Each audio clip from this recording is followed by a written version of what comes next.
There is evidence that the character of the war in terms of demographics of the dead, right? Early on, 70% women and children, and then a lot of the men are middle age, so it seems like almost all people being killed are civilians, and the demographics change over the course of the war. So the case would be weaker later in the war. But the reason I believe that, John, that Israel, at least early on in the war, was purposefully killing civilians is simply because of clear statements of intent to do so and policies that are being implemented to do so. Matthew, may I ask you a question? Yeah. What is it that leads you to believe that there's been a deliberate quest to kill Palestinians on the part of Israel? And I think we know that there are always going to be some evil soldiers and that sort of, but you're making it sound like it's practically an official policy. What makes you think that? Yeah. So first I have to qualify what I'm saying a bit. So I'm talking specifically about the early bombing. I think this may have extended beyond that, beyond October 2023, a kind of punitive policy of killing civilians. But I'm talking specifically about October 2023 because that's what I can evidence. And there is evidence that the character of the war in terms of demographics of the dead, right? Early on, 70% women and children, and then a lot of the men are middle age, so it seems like almost all people being killed are civilians, and the demographics change over the course of the war. So the case would be weaker later in the war. But the reason I believe that, John, that Israel, at least early on in the war, was purposefully killing civilians is simply because of clear statements of intent to do so and policies that were being implemented to do so. So in the first 2 weeks of the war, Israel was blocking all aid from coming into Gaza, not just through the Israeli border with Gaza, where there would be security concerns, but also through the Rafah crossing with Egypt. How did that work? How did that work? They were blocked. Israel has, through its treaty with Egypt, a level of sovereignty over the Rafah crossing. The goods cannot go into through Rafah without Israeli consent. I want to seriously challenge that, because what we found out in the war is that there was enormous smuggling of weapons and other things into Gaza from Egypt. If Egypt felt that, if Egypt had disagreed, they could have easily allowed for aid to come into Gaza. So I disagree. Okay, so you may think Egypt agrees. I think that's an unsubstantiated claim. But regardless, you dispute that in the first 2 weeks of the war, supported by statements from Israel and supported by statements from Biden, Blinken, from Bob Woodward's book. No, Israel, I don't disagree. In the first 2 weeks of the war, they said nothing is going to go into Gaza. Right. Okay. There you go. That's true. So, for 2 weeks.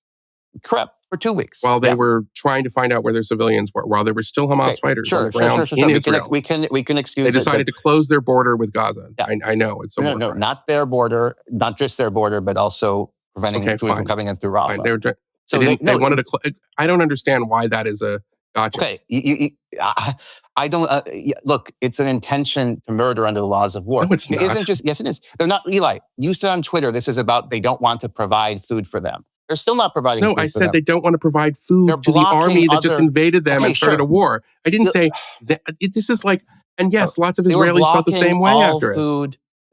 They had a policy of blocking all food from coming into Gaza, of preventing international organizations of the sort that provide aid in war, right? Do you mean only for 2 or 3 weeks or for longer? Because if it's 2 or 3 weeks, it doesn't. It does matter. So longer, 2 weeks. By the way, less. I think it's less than 2 weeks, but okay. Okay. Here's why it matters. Mm-hmm. So even if we say, and I don't think this is true, but even if we say nobody was killed because of these actions, we know no one was killed because of those actions. It shows a murderous intent, and this intent. This policy of blocking all food from coming in, using starvation as a weapon, was being implemented while they were bombing Gaza, while this historically bloody campaign was occurring. They wanted to use starvation. We have expressed statements to this effect. We have Bob Woodward's book. Biden and Blinken talked about this. They wanted to use starvation to get the people of Gaza to identify where the hostages were or to overthrow Hamas for punitive reasons, to coerce the population en masse. And even if nobody died from this, and we can talk about the later starvation policy, which is much more subtle than this first 2 weeks, it shows an intent to kill. And this intent to kill civilians, corresponded to this bombing of Gaza, where thousands of civilians were killed. So in this period, where they have the murderous intent, where we know they have the murderous intent to starve, to block all food from coming in, they are bombing Gaza and killing thousands of civilians. So what I would say, incidentally, in a previous life, I have a JD from Chicago and so forth, so I do have legal training. They have a mens rea or a murderous intention, and this corresponds to the act of the bloodiest month of bombing, killing civilians in the 21st century, of this bombing non-militarized homes over and over again. So the first 2 weeks of the war are very relevant, even if we think no one died, because it shows Israeli intent, murderous intent, and this murderous intent corresponded with the bloodiest bombing campaign in the history of the 21st century. So that's the big reason. And also, why did they stop it? Why did they stop the starvation plan? Yoav Gallant said on October 20th, the Americans insisted we let food in, and we are not in a place where we can refuse them. We rely on them for planes and military equipment. What are we supposed to do? Tell them no? So it's not as if they had a humanitarian impulse. They were committed to this starvation plan. No, they didn't have a humanitarian. They were just attacked by vicious Mongolian-style hordes. Sure, of course it they doesn't didn't justify blocking food from children. I'm sorry. I just find this to be kind of like a sinister pedantry, in the sense that, this October 7th just happened.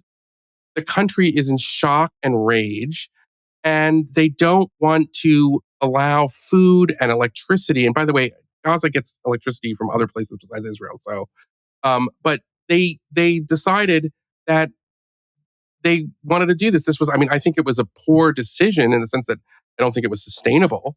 But on the other hand, this is like a tactic that one would say, okay, fine, no food until you give us back our hostages. Again, I don't think that was going to work. Okay. And obviously they buckled to pressure from the Biden administration. But since then, the statistics are borne out. I mean, the UN agency, I think it's called IPOC, that looks at famine, they warned of famine and they said there was no famine. I think that even the Gaza Health Ministry says that only 41 people have died of malnutrition since the war started.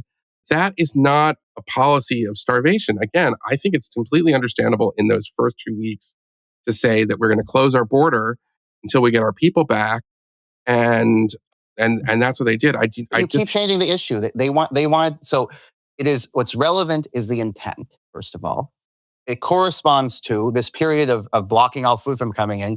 They're also bombing Gaza at the same time and killing more civilians than have died in any month of bombing in the 21st century. And it shows murderous intention. This is how we operate in the law. We look at intention, even if the intention doesn't lead to tangible consequences. And in terms of the starvation, look, I don't believe the claims of famine. I do believe that Israel... Well, they're not true. Okay, we agree. I do find it interesting that this is the one area where the fog of war doesn't apply, but I think the evidence does not support famine. We have. Well, okay, fine. The UN agency that measures famine said there hasn't been a famine. Sure.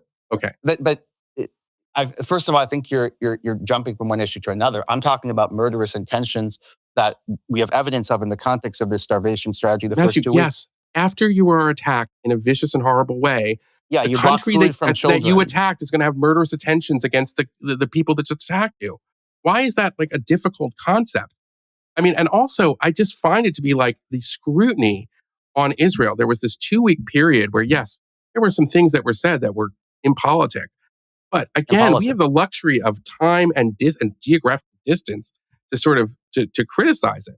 In the moment when Yoav Gallant says we're fighting human animals, I don't think Israel Katz said of the civilian population that they will never receive another drop of water until they leave the earth. Then he corrected it in that very same press conference. So Katz said that? Katz said, as I understand it, that everybody is culpable, and then he was asked about it again in the same press conference. I think you're confusing it with the president. No, not the civilians. No, you're talking about Herzog. Okay. Okay. You're confusing Katz Herzog. Katz never corrected. He's now the defense minister, Herzog by the way. Right. Yeah. Okay. Fair enough. He's now the defense minister, by the way, and he said civilians that they will not receive a drop of water until they leave the world. Okay, no, these statements again, matter. that was for I think it's less than 2 weeks, but if you want to say 2 weeks, that was the policy. It was for 2 weeks. And what else was going on in that 2 weeks?